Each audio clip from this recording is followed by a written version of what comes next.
जब से इजराइल ने गाजा में हमास लड़ाकों पर अपना ऑपरेशन चलाया है, तब से इजराइल दुनिया भर के निशाने पर है।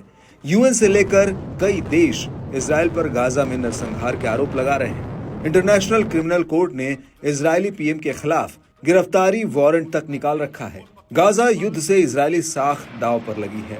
खास बात है कि सिर्फ इजराइल के टॉप लीडर्स ही रडार पर नहीं है, बल्कि इजरायली सैनिकों को भी इसकी डबल मार झेलनी पड़ रही है।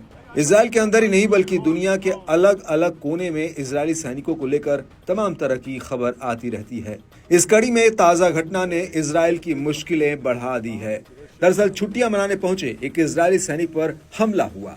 हमलावरों ने इजरायली सैनिक पर गाजा में सेवा देने के आरोप में उस पर बल प्रयोग किया। मालूम हो कि गाजा में जिस तरह से बड़ी संख्या में मानव आबादी पर इजरायली सेना ने कहर बरपाया, उसकी कीमत अब इजरायली सैनिकों को बाहर आकर चुकानी पड़ रही है। हमलावरों ने इजरायली सैनिक पर गाजा में मचाई बर्बरता का आरोप लगाया। बता दें कि 22 वर्षीय इजरायली सैनिक इले थाईलैंड में छुट्टियां मना रहा था। इस दौरान जर्मन टूरिस्ट के एक ग्रुप ने इजरायली सैनिक के बारे में जानने के बाद उस पर हमला किया। पीड़ित इजरायली सैनिक ने बताया कि पहले तो हमलावरों ने मुझसे मेरे देश का नाम पूछा। जैसे ही मैंने अपने देश का नाम इजराइल बताया, बिना वक्त लिए शख्स ने मेरे चेहरे पर मुक्का मार दिया। इतना ही नहीं, हमलावरों ने इजरायली सैनिक को धक्का देते हुए जमकर लात घूंसे मारे। इले नाम के पीड़ित इजरायली जवान ने बताया कि मुझे लगा कि हमलावर खास तौर से इजरायलियों की तलाश कर रहे थे। ऐसा नहीं लगा कि वे बस अनजाने में एक गली से गुजरे। वे मुझे ढूंढ रहे थे और ये पूछने आए थे कि मैं कहां से हूं। कुल 4 लोगों के ग्रुप ने मुझ पर हावी होने की कोशिश की।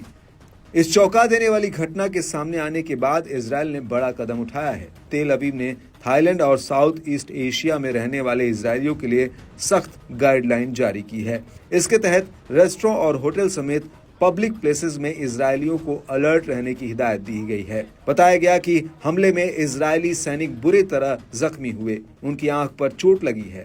हमलावरों के लात पैर चलाने से पसलियां सूज गई हैं।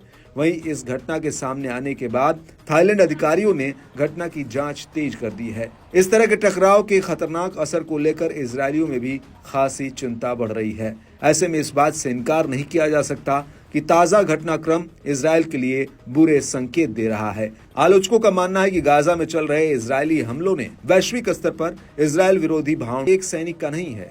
इजराइल से हमास के खिलाफ गाजा में युद्ध के लिए गए हजारों सैनिकों का हाल कुछ ऐसा ही है।